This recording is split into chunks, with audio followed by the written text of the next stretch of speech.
All right, I got Dr. Jeffrey Gross on the show today. He is the founder of ReCELLebrate. He's a pioneer in regenerative medicine and stem cells. Dr. Gross, welcome to the show, brother. Hey, thanks so much for having me. Appreciate it. I'm super excited to jump into things with you. You're the first doctor, first expert I've ever had on the show talking about stem cells. So this is going to be really neat. And when I was doing my research on you, I noticed that you have a background as being a neurosurgeon. And when I think about that, I'm like, wow, that's like a pretty high ticket, place to be in the field of medicine. And yet you switched to stem cells. So what happened? Was there like a day you realized like this is the way I want to go, this route of regenerative medicine? It was grinding on me, having practiced neurosurgery, especially as a spine fellowship neurosurgeon doing tons of neck and back work. I've worked my whole career to try to not do surgery. So we try everything else first. And I watched patients just get frustrated. Hey, doc, therapy wasn't enough for me. Meds aren't enough. Cortisone injections aren't working. And we start to talk surgery. We're like, yeah, I really don't want screws and rods in my back. And I'm like, yeah, I kind of don't want to give them to you either.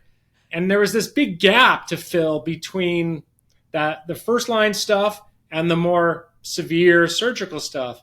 And patients would ask, hey, what about lasers? What about stem cells? What about and finally enough of that rang through to me, and I went back and got retrained about 5.5 years ago, and did the work, did the homework, do the reading, got the journals, got the books, did the courses, and now I it's opened up a whole new world for me and for the patients that pass through my office. Yeah, now you literally don't have to do surgery because you're helping them from the root cause. They don't need to get fusions. They don't need to get screws. You can actually regenerate. And I think you're going to talk about the spine and the neck and all that. So I'm excited to hear about that. So talk about stem cells. And, I'm curious I have my own idea of what stem cells are as a biohacker and a health nut, but what are they really? And what's some of the confusion of like what they can do actually and what they can't do? So great question, and I'm a biohacker too. So I've enjoyed participating, not just delivering. But when we use the word stem cell, we're really talking about regenerative medicine, which is tapping back into the body's own innate ability to create itself, or recreate itself, or repair itself, or all those things, because they're in the same ballpark. And there are different levels of that can be delivered on a clinical basis, meaning to people. And it can start as simple as PRP, platelet-rich plasma, which is a very common approach where you take your own blood, spin it in a centrifuge at a doctor's office, pull out the growth factor plasma, and re-deliver it maybe to an elbow for tennis elbow or some other area. And usually that's done multiple times. That's kind of 101 of regenerative medicine. Kind of the advanced course would be stem cells. And these are the cells that are making those growth factors in the first place. These are the cells that created us way back when we were inside of our mothers and helped us grow in those first years until we were an adult. And since we're an adult, these are the cells that help divide into our other cells, whether they be a bone, a muscle, a liver, and maintain us and repair us. I mean, you think about it, our liver is regenerating all the time. We make new skin cells and cornea cells on our eyes and hair and things like this. This is an ongoing thing. However, as we are exposed to our environment, and this, some people say as we age, but really age is an accumulation of this exposure and an inflammatory defense, our cells just don't heal as quickly and we don't repair as well. So we turn to our stem cells for the best help we can get, but they also get exposed. So when we look into the clinical sources of stem cells, they can come from ourselves. They can be harvested from us. Most often our bone marrow is the richest source, but there are other tissues. Or from perinatal sources, meaning from what used to be trash is now treasure. So a mother delivers a child by C-section. Instead of throwing away the umbilical cord, placenta, and amniotic fluid, we can keep it. And there are many labs in this country, FDA approved and compliant labs, mind you, that prepare these biologics for us. Sometimes we refer to them as products, but they're only a product to an extent that a person made them. And that can include stem cells. So these cells are young, they're unadulterated, they're not exposed to the world. Like our cells might have been, especially if we're older like me. But there's even one more step beyond stem cells because, and I appreciate, Joel, you just letting me ramble if that's okay. Please. but research has shown that if these cells are delivered to a person, extra stem cells, they only last about 10 to 14 days, but the benefits last many months, if not ongoing. And the reason for that is the stem cells that are delivered give cell signaling smaller particles that we call nanoparticles or exosomes. And they're not cells, but they contain highly concentrated growth factors and microRNAs and heat shock proteins and survival proteins that go into our cells and our stem cells to activate them to juice up the regenerative process, reactivate, and help us heal like we were when we were more youthful. So when we use the phrase stem cell medicine, we're talking about all these things. Okay, wow. When you were talking about stem cells and the placenta, for example, when I was having, not me, but when we were having our second child, I was looking at potentially, banking my wife's placenta. Or there's another option. I think if when my oldest son, who's now 9, lost his first tooth, I was thinking, oh, well, maybe I know there's banks where you can do this. But one of the things that turned me off from this was that the FDA looks over all of this. And from what I discovered, they may not allow me at a later time to get that. If I say, hey, I need these stem cells for this reason, they own it. It's like their property. And I'm like, I'm not going to do this. So I'm curious, has that changed now? Or what do you think? Or what do you recommend? Or what are some of the stem cells that you will harvest for, like someone like me comes in and Doc, I got a neck injury. I got a spine injury. Can you help me? Where are you harvesting those stem cells? So great question. I want to unpack some of it just so we're all on the same page, if that's okay. Yeah. The FDA does not regulate the practice of medicine. However, they do have jurisdiction on what claims can be made, what can be said as to what cures or treats a disease or condition. So just for full compliance here, anything I discuss today is for academic purposes, educational purposes, or my own experience, and is not meant to advertise a claim. And when people come in the office, I make that clear, right? The FDA does not say what's legal and illegal to do as long as the claims are not made or made in conjunction with they say what we can say. I'll let you draw your own conclusions from that. I mean, I think anybody who's listening to this right now gets it. I mean, the last 2 to 3 years, the only buddy that can cure any disease is a Western doctor. So, yeah, we know exactly what the FDA does and how they suppress information. But go on, Dr. Gross. Yeah. Okay. Well, for all the listeners, if I disappear, please start looking in the desert for freshly dug holes because I'm sure I'll be there. But so as long as we, educate our patients, give them informed consent, explain the pros and cons, and let them be part of the decision as to what we can offer and from all our alternatives, because honestly, sometimes surgery is the right thing, hopefully less and less. We're doing the right thing, and we're following the Hippocratic Oath, as I always have, as most doctors do. Would you recommend then, on that note, sorry to cut you off, would you recommend then, is that a viable solution nowadays to bank the placenta? Do you see that as a good, or even the teeth of my kids as they're falling out? Are those good strategies if we want to harvest stem cells for potential later use? Yeah. So if you're sold on your own stuff as an adult, there are ways to harvest your tissue right now. However, it does make sense to bank your child's umbilical cord. I'm not aware of the tooth one, but when we talk about stem cells, we're talking about mesenchymal stem cells or MSCs. Now, you don't need to remember that, but it's usually more the connective and the endocrine tissues of our body that we're tapping into.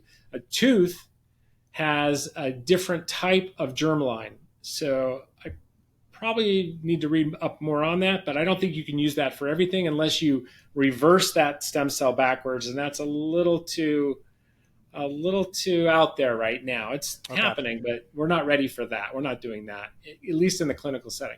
Yeah. So the umbilical cord is great because if your child hopefully never gets anything like a leukemia, then you can wipe out their entire bone marrow, kill the leukemia, and replace their bone marrow from cells from that umbilical cord. It's a match. It's from them, right? Wow.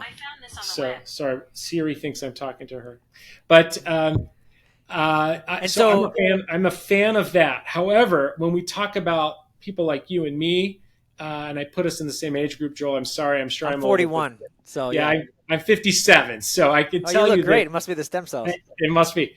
I don't want those old cells put back in me of my own. Now, if you bank them at a young age, there is a group, the Stem Cell Surgical Network, that does some banking and will populate your cells in culture, meaning divide, let them divide and make more of them. So there is a group that does that, and you can use your own stuff. I like the stuff fresh out of the womb. That's the best stuff in my mind. Most active, not adulterated, not exposed to anything. So it's off the shelf. It's easy to get. It's really kind of simple. Okay. Very cool. That's what I was wondering. It is easy to get, and they're easy to get. It's plentiful, Yeah. so that's good to know. And then, what are some of the things that people are coming to see you for, or the conditions? Like, what do you see as just, this is the most viable solution that stem cells would work beautifully, or exosomes? So my low hanging fruit for these things are people with a joint or spine problem, because they tend to have the most benefit there to help prevent the need for surgery or delay the need for surgery. They reduce inflammation powerfully. It's probably the most logical, approach to anti-inflammatory effect of the cells. And we have great examples of restoring the body's ability to recreate the very joint it made in the first place. So we tap back into the original factory equipment. We Wow. stimulate the stem cells that produce the cartilage proteins, whether it's a meniscus in the knee or a disc in the spine. We're showing that we can reactivate that.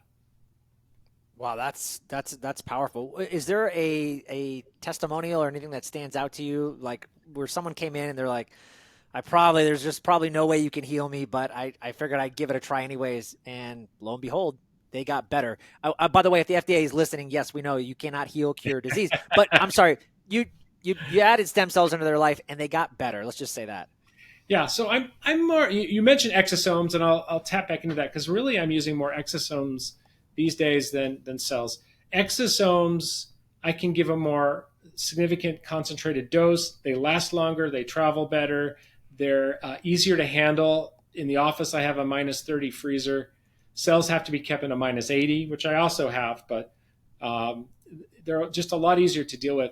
Plus, they're about half the cost. And I haven't seen any reduction in benefits in my experience. So I'm a big exosome fan.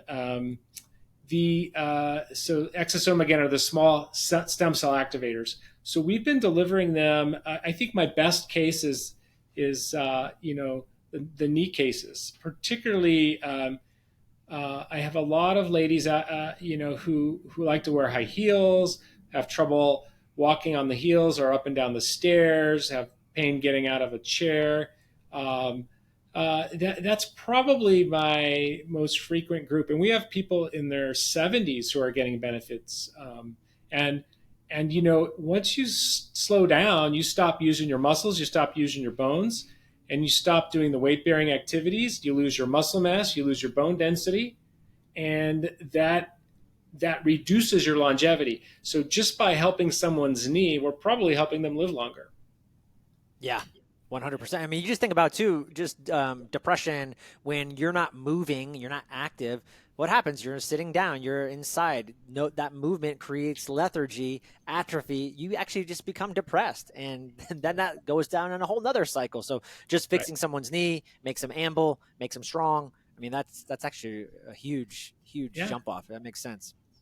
You totally. mentioned, and I know you have a really deep background within the spine prior to doing stem cells. How has that affected what you do in stem cell in the world of exosomes and stem cells, and what are some of the things that you're specifically able to target better than some of the other doctors out there? Yeah, we have a new tool in our kit of things we can offer someone.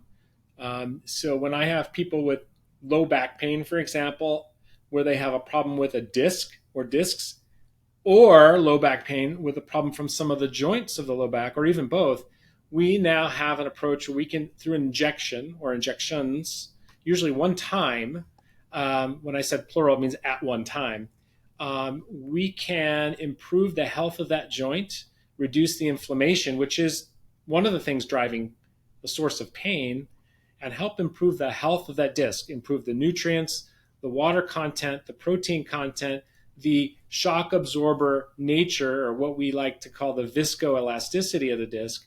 And with that, we're improving the patient's overall function and reducing pain, and hopefully reducing the need for surgery, right? Yeah. Yeah. How much? Because you mentioned it's become a lot more affordable, and I don't even know anymore. I know, like, from what I've heard, like full body stem cell treatments are like $5,000 in Mexico. But Mhm. what's some of these exosome or just some of these very joint specific? What can people expect if they're doing some kind of treatment like that? Yeah, so like a common approach would be to address one joint or one disc, for example. We have to do this at a surgery center because we follow the French protocol. If I could take a little diversion, Please. Philippe Hernigau in France has been doing this for nearly 20 years. So they published 2 years ago 15-year follow up. So we're way behind the curve here in the U.S.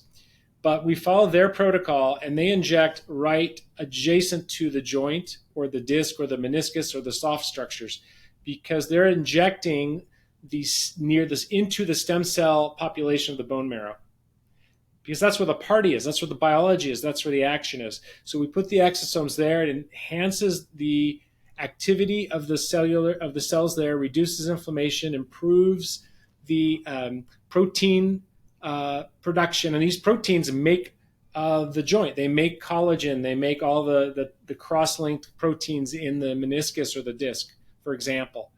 So we follow that protocol. So this is nothing I made up. I just looked for the best practices and pulled them all together. So we will do that at a surgery center because it is a bone injection under light sedation. No one has to be out for this, and it's a short procedure. So because the surgery center and the anesthesiologist for the sedation, and I have to buy the biologics from the different FDA compliant labs, doing a knee is usually a 2-dose intervention, one above, one below the knee joint. And something like that is probably just under $10,000, and most people either have a health savings account where they can use that money, or they just have figured out that 10,000 with a great chance of avoiding a knee replacement avoids the downtime, the pain, the suffering, even though their insurance company, their health insurance company, will pay for their replacement. They figure out the better option for themselves. Yeah.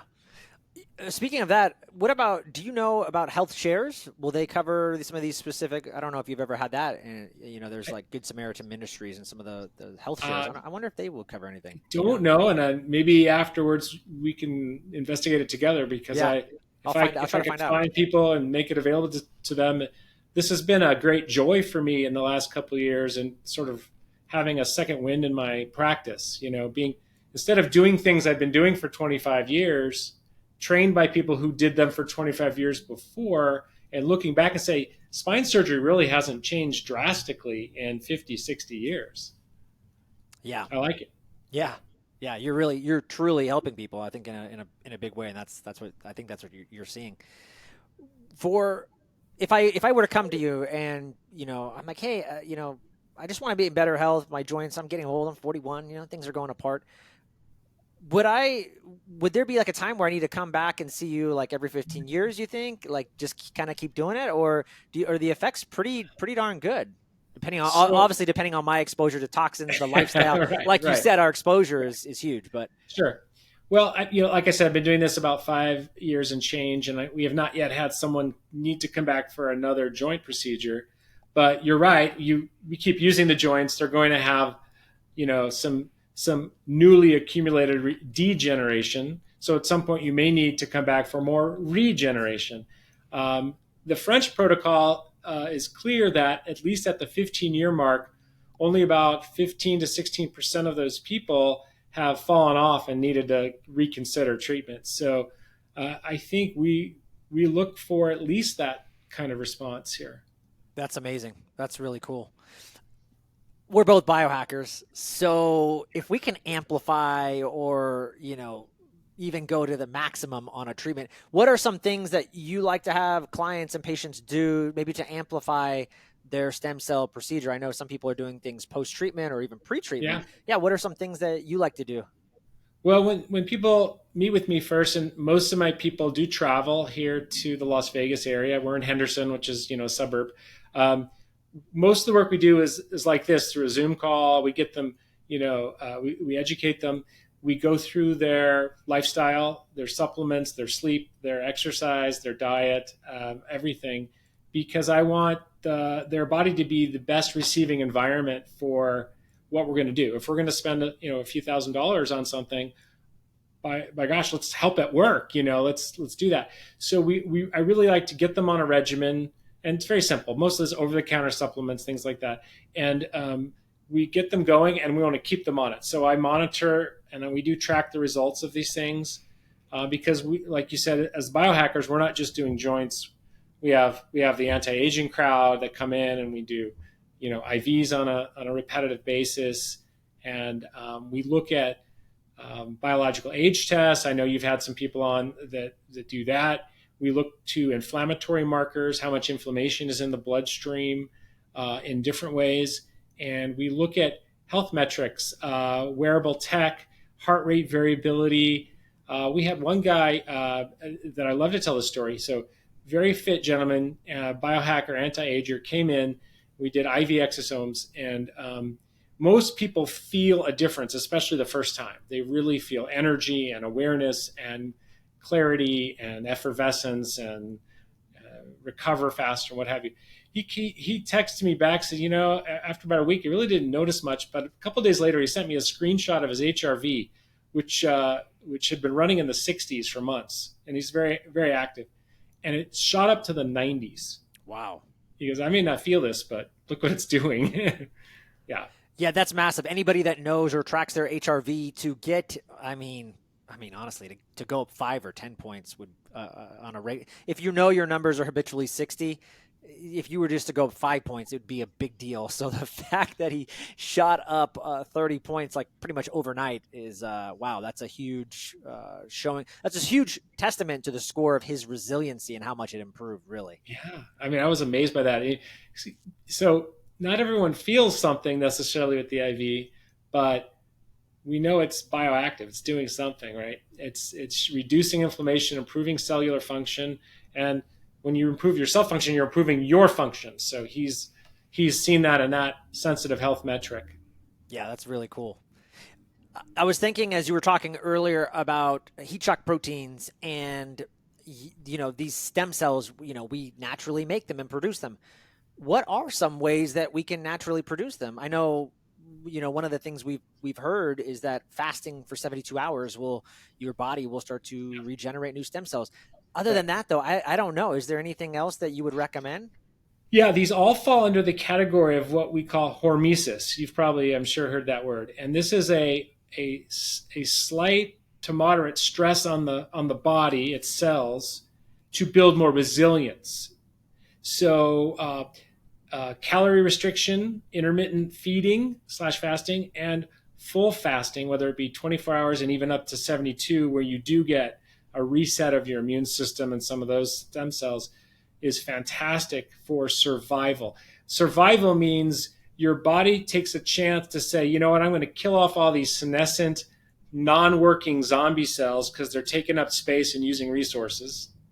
And we're going to make a bunch of new ones and try to survive. The other ways you can do that is through exercise, especially high intensity and interval training.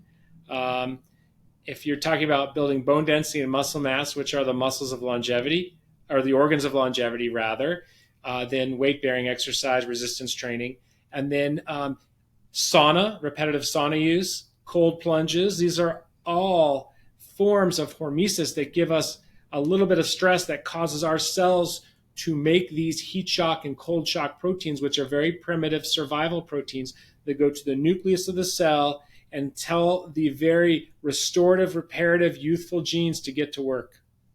and save this person. Get rid of the junk, clear out the closet. Let's go.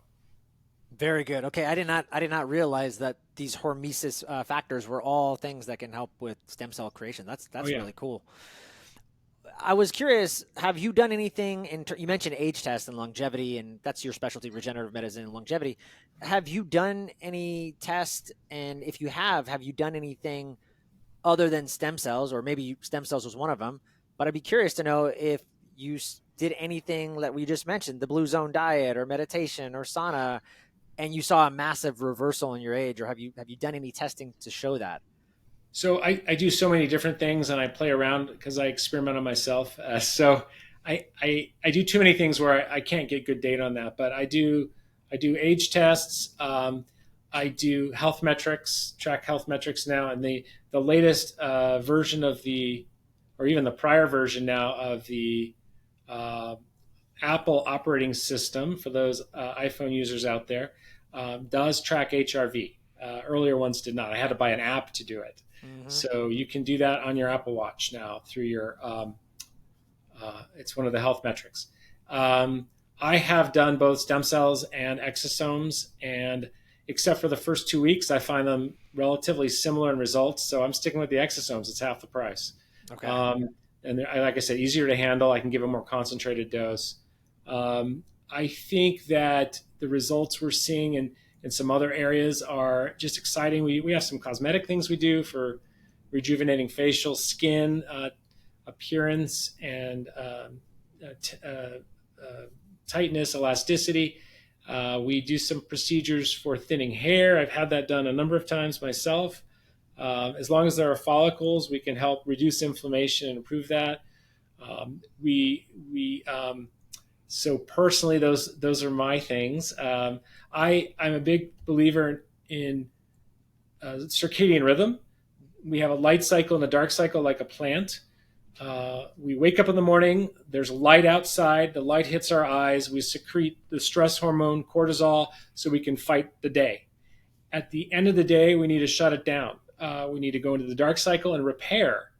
And we need a couple things to do that. We need dark, cool, restful, mindfulness, meditation, quiet down, and melatonin. Even if you have no problem sleeping, because everyone think, oh, melatonin is for people who have trouble sleeping. Well, it can help you sleep and sleep deeper, but it's also the nighttime dark phase hormone. It does cellular repair activities during the night, and it's probably deficient in so many people because we really don't make much after or post puberty. So if you ever Wow. had a teenage kid, I don't know if you have one yet, if you're, but if you ever try to wake a teenage kid from sleep, man, they're hibernating, man. They're hard to get up. And one of the reasons is that they sleep deeply with that melatonin. So if you want to sleep deeper and get more out of your repair during the night, if you want, it helps you lose weight. I think you had a thing on that once. Yeah. And so many other things. Now they found polycystic ovary syndrome may have a relation to not having enough melatonin. So um, take melatonin at night. Simple supplement over the counter, easy to do. Man, that's a great one. And I was just, one of my mentors was talking about that just recently in terms of the anti-aging. I love that you mentioned that. It's such an easy fix over the counter, but I don't think about it. Sometimes we're doing so much other stuff, we forget some of those simple ones because it's just melatonin. And like you said, I sleep well, so I can always improve. But my sleep in general is pretty good, so it's not something I think about a lot. Then would you just do? Is that something you'd say? Like just do a daily dose, Do 1.5 milligrams, just something like a little dose, or I'm doing 5 milligrams to 10 milligrams at night, um, and I sleep deep. I have a sleep app. I track Apple Watch and phone, and you can see my sleep ratings improve. My HRV improves, even though I wake up just as rested. It's doing more for me. I'm fairly convinced of that. yeah. Okay, that's great. That's great to know. Other than stem cells, what else is exciting you about the anti-aging, longevity, regenerative medicine space? So it's a thing, right? You can add 10 years to your life, and not just add years. You can add healthy quality years. If you the earlier you start and the more you do consistently, you can still have a weekend where you go out of town and have a little too much fun, as long as most of your time and effort is doing some simple and easy things. So you got to move. Exercise is the one thing you can do to maintain your cognition, improve your muscles and bone density, and take supplements. It's very simple. I start everyone out. Most people come in, oh, I take a multivitamin. Well, that's okay for preventing malnutrition, but it's not doing much for optimal nutrition. So I start everyone out on, I'll call it the 5 basics anti-inflammatories. Vitamin D3. The sun doesn't make enough for you. It doesn't convert enough for you. You got to take Not even it. in Vegas, Dr. Jeffrey Gross? Well, first, if I was out that much in the sun in Vegas during the heat, I'd have other problems, right? Yeah. But you remember, the sun doesn't really make it. It converts vitamin D2 to vitamin D3. How many doctors do vitamin D2 levels to see what you got anyway? So take your vitamin D3. It's easy to do. It's over the counter. I take 5,000 international units a day. Probiotics, I think Siri found something on the way. She really wants to be involved in this podcast. They're listening to you. They're listening to you, Dr. Gross. You got to go airplane mode. The FDA. Theater mode. That's right. I forgot. Theater mode. There we go. Yeah, okay. So on this one. I take probiotics. I recommend probiotics. I think, we didn't learn this in med school. At least I didn't. It was, and people will come in, oh, I take this probiotic. Yeah, great. But I read up on it. I know it. The bacteria that are invited guests do things for us. They help us digest certain phytonutrients that we can't do a good job with, that have significant anti-inflammatory relations to brain health and other parts of our body. I would focus on oral health. Flossing can add a year or two to your life by reducing inflammation in your gums that goes right into your heart and heart valves. So back to supplements, we got probiotics, vitamin D3. We talked about melatonin. I'm a big fan of magnesium at night. I don't think we get enough in our diet. It comes mainly through green vegetables, and frankly, it's just hard to eat enough green vegetables all day. And I'm a big fan of fish oil, so I recommend 1,000 milligrams 3 times a day. What's a brand of fish oil you like? I know there's a lot of controversy on the fact that it goes rancid and that kind of stuff. Is there one that you like and trust? Listen, I don't promote any brands at this time. I'm not the best businessman. Maybe I should, but if it smells bad, don't take it. But I've bought it at a big warehouse store. I've bought it online. I've paid 3 times as much for one than another. I don't know that there's a difference. I would have to do all kinds of lab tests on myself on a repeated basis, and it just seems overkill. Just take it. Start by taking it. Okay. Okay. Sage advice. Okay, cool. What about you? Any new and exciting projects that you're working on that you're excited about coming up? Yeah, no, thanks for asking. So I am I've been working on a book for a long time, but I'm a little OCD. That's an understatement. I'm very OCD, so I keep including things in the manuscript, and I feel, oh, there's something new, and because I read all the time. So this is a how-to guide on anti-aging and anti-inflammation, what it all means. It's sort of an education and a guided, workbook. But someone close to me, very smart, recently said, hey, why don't you just make a simple course to get people started? So I'm going to come out with a course hopefully very soon. If anyone's interested, you can go to, it's going to be Young Again Method /longevity, and we'll put you on a list and we'll send you a little something. But hopefully that'll be easy and fun. Yeah, very cool. I want to wrap things up a little bit and ask you some final round questions. But before I do, just anything that I didn't ask you that you wish I had. Well, I can make a long list. I mean, there's so many things that regenerative medicine has applications for. I talked about some of the cosmetic and the IV that we approach to help people with autoimmune or hyperinflammatory syndromes. We've done some. We have a breathing treatment with the exosomes for people that have lung issues related to pandemic type situations. I don't want to go too much into that because I'm sure I'll have knocks on my door from people that I shouldn't. And then we have a population of patients with dry eye syndrome, whether they've had LASIK or some other issue, and we treat the glands in the eyelid. It's very simple, actually. And we have people with some sexual dysfunction, we can do shots for girls and boys. Nice. The eye, my father, approaching 70, he's got macular degeneration. Is that something that you guys do well with as well? It's not something I have addressed personally. There are people working on that. It's not something I'd want to do directly into the eye. The question is, if there's an inflammatory component, then the IV may have benefit, which causes me to add one little tidbit. Comparing exosomes to stem cells, anything involving the nervous system, so recovery from stroke, dealing with the inflammatory changes in Alzheimer's disease or other issues, or helping to at least, the IV exosomes will travel through the blood-brain barrier into the nervous system. Stem cells are too big. They really don't penetrate well. Now, stem cells can make their own exosomes that can be delivered, but why not cut out the middleman? The stem cells are just a delivery vehicle in that setting. Okay. Very cool. Yeah, I was thinking about that. Even when you mentioned before that, I was thinking about people with MS, and I have no idea if there's been stem cells that have shown help Yes. in that area. Yeah. Yes, there's an inflammatory component of MS. If you look at it, it's inflammation around the veins in the brain. So anything with an inflammatory component can potentially be affected in a good way by the anti-inflammatory benefits of regenerative medicine. Wow. Okay, that's exciting. Yeah, that's really neat. Okay, cool. Let's jump into some final round questions. We'll wrap it up and have everybody, if they want to connect with you and learn more about you, you can tell them where to find you. And Sure. I think just where to ask questions. Can you help me? Because as the more we're talking, I'm thinking, well, what about this and what about this? And I'm sure they can just contact your people and kind of find out if that's a viable solution. Sure. For them. Yeah, happy to. Dr. Gross, I'm curious, was there a choice or maybe some choices that you made in your life that you think made you who you are today?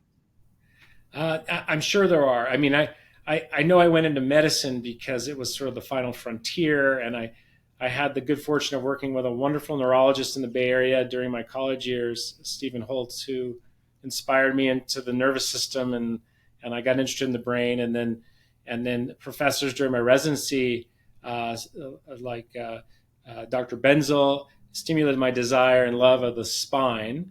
But I do remember as a young child at a camp I attended, a child fell down and had a big scalp laceration, and of course as a kids we said he cracked his head open. I don't know if anything was actually, the skull was fractured or what have you, but I got inspired then. Like, it was, I'll never forget that. I was probably 5, so I think that's part of it.